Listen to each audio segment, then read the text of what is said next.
पिछले कुछ महीने से YouTube के टाइमलाइन पर मुझे लगातार सलार की महिमा मंडन वाली वीडियोज का रिकमेंडेशन मिल रहा था और मैं उन्हें देख भी रहा था। अचानक से सलार लोगों को इतना पसंद क्यों आने लगी और लोगों को इसमें ऐसा क्या दिखने लगा जो इसके रिलीज के वक्त नहीं दिखा था। देखो, सलार पार्ट 1 का बजट 270 करोड़ के आसपास था और इसने लगभग 700 करोड़ से ऊपर का बिजनेस किया। इस हिसाब से देखा जाए तो एक बहुत ही अच्छी खासी हिट की कैटेगरी में आती है और ये तब हुआ जब ऑडियंस और क्रिटिक्स का इसको लेकर कुछ अच्छे रिएक्शंस नहीं थे।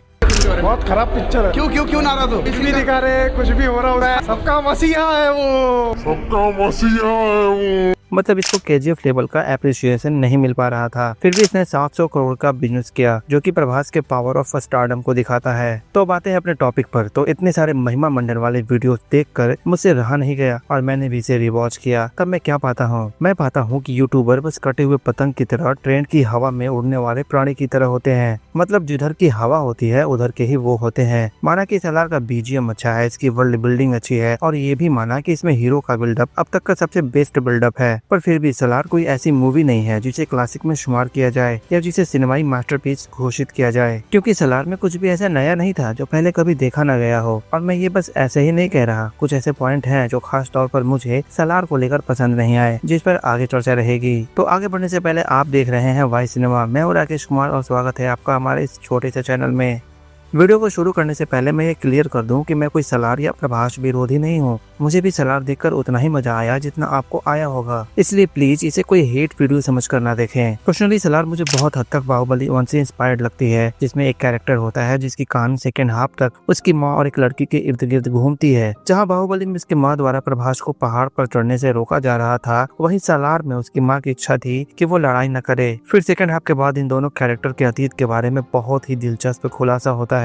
देखो, यहाँ इंस्पायर्ड होने में कोई बुराई नहीं है, क्योंकि कहानी एक दूसरे से इंस्पायर्ड ही होती है। पर जिस तरीके से यूट्यूब पर 1 साल बाद इस फिल्म का महिमा मंडन किया जा रहा है और ये भी ये बोलकर ये इंडियन सिनेमा की अब तक की सबसे अच्छी फिल्म है, कहीं ना कहीं गलत लगता है। जिस तरह से कहानी का नैरेशन उसमें स्टार्ट में ही बता दिया जाता है कि कहानी 2 जिगरी दोस्तों की है, एक प्रभास के किरदार देवा और दूसरे पृथ्वीराज सुकुमारन के वर्धा का। दोनों किरदार अहम थे, पर यहाँ पृथ्वीराज सुकुमारन का हिस्सा थोड़ा कमजोर नजर आता है। नहीं, मैं यहाँ एक्टिंग की बात नहीं कर रहा, बल्कि उनके कैरेक्टर डेवलपमेंट की बात कर रहा हूँ। उनके किरदार को प्रभास के जिगरी तक ही सीमित कर दिया गया है। वो पूरी फिल्म में सिर्फ हीरो को ऊपर उठाने की कोशिश कर रहे हैं। यहाँ कहानी में उनके लिए अलग से कुछ लिखावट नहीं की गई जो उनके उद्देश्यों, विचारधारा और जरूरतों को स्थापित करे। इसको ठीक से समझने के लिए राजा मौली की RRR सबसे सटीक एग्जाम्पल होगा। हम देखते हैं कि RRR में भी 2 अहम किरदार होते हैं जिनके अराउंड कहानी घूमती है, पर यहाँ किसी एक किरदार को ही सर्वोपरि नहीं बनाया गया, बल्कि दोनों को एक दूसरे से बढ़कर दिखाया गया। दोनों के अपने मोटिव होते हैं और उन्हीं मोटिव्स के साथ कहानी आगे बढ़ती है। हम एज ए ऑडियंस उन दोनों से रिलेट कर पाते हैं। उनकी जीत हमारी जीत होती है, उनका जो लक्ष्य होता है और जिस तरह से अंत में उसका पे ऑफ किया गया वो एक्सेप्टेबल था। यहाँ कुछ लोग कहेंगे कि सुकुमारन के कैरेक्टर को लिखा ही ऐसे गया था, पर सिनेमैटिकली देखा जाए तो ऐसे कैरेक्टर राइटिंग को लेजी राइटिंग कहा जाता है। देखिए, कैरेक्टर डेवलपमेंट एक बहुत ही इंपॉर्टेंट पार्ट होता है किसी भी कहानी के लिए, और ये फिल्म यही कमजोर नजर आती है, क्योंकि कैरेक्टर डेवलपमेंट के नाम पर सलार में कुछ है ही नहीं। हमें मानता हूँ कि ये पार्ट 1 था और हमें पार्ट 2 में वो डेवलपमेंट देखने को मिलेगा, पर पार्ट 1 लगभग 3 घंटे की फिल्म थी, जो कि पर्याप्त है किसी भी फिल्म के लिए, ताकि वो अपने किरदार को उसके इम्पोर्टेंस के हिसाब से सेटअप कर पाए। पूरे फिल्म के दौरान देवा 3 ऐसे लोगों को मारता है जो कि खानसार के मंत्रिमंडल के सदस्य थे, पर फिर भी उनके लिए कुछ फील नहीं होता। इवन कहानी में भी उनके मरने का कुछ बड़ा इम्पैक्ट नजर नहीं आता। बस कुछ लोगों ने अतिशयोक्ति वाले फेशियल एक्सप्रेशन दे दिए और हो गया। देखिए, मैंने अपने इस वीडियो में बात की थी कि किसी भी फिल्म के लिए उसका BGM कितना महत्वपूर्ण होता है और ये कैसे ऑडियंस के इमोशन के साथ खेलती है। पर सलार में इमोशन को ऑडियंस तक पहुंचाने के लिए इसका सारा भार BGM को ही दे दिया गया है। बहुत सारे सीन ऐसे हैं जिसमें कैरेक्टर के हाव भाव और उनके फेशियल रिएक्शन बिल्कुल निष्क्रिय हैं। अगर यहाँ से BGM हटा दो तो उस सीन का इमोशन फील ही नहीं होता। कभी कभी तो ऐसा लगता है कि यहाँ BGM प्रभास से भी ज्यादा शाइन करता है। हाँ, वो थोड़ा लाउड है, पर जिस तरह से वो इमोशन को कैरी करता है वो स्क्रीन के बाहर तक फील होता है। फेशियल रिएक्शन के नाम पर पूरी फिल्म में केवल यही दिखाया गया है, और यहाँ मैं कोई इकलौता ऐसा बंदा नहीं हूँ जो इस चीज को पॉइंट आउट कर रहा है, बल्कि इस चीज से पूरा इंटरनेट भरा हुआ है। फिल्म के एक्शन सीन्स भी कुछ खास नहीं थे। फिल्म देखते वक्त जब भी एक्शन वाले सीन आते थे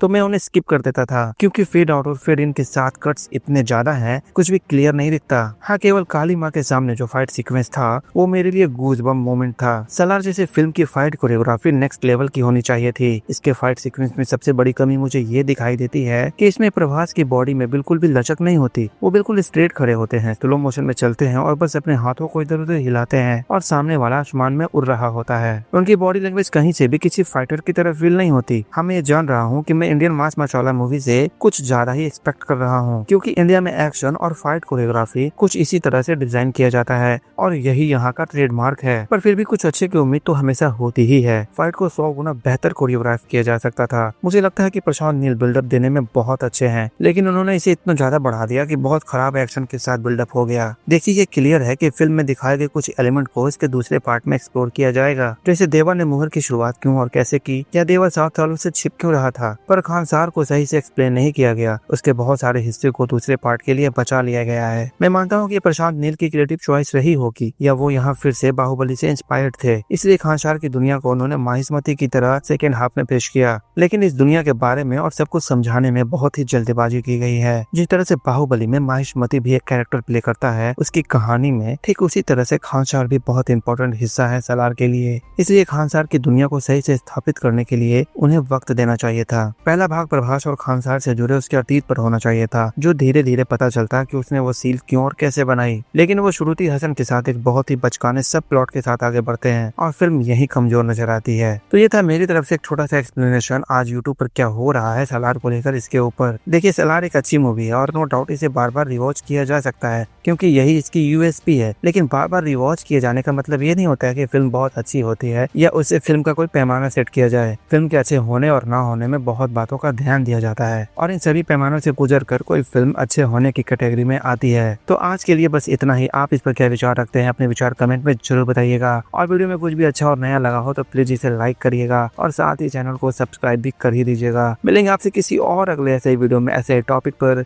तब तक के लिए थैंक यू, धन्यवाद, वंदे मातरम।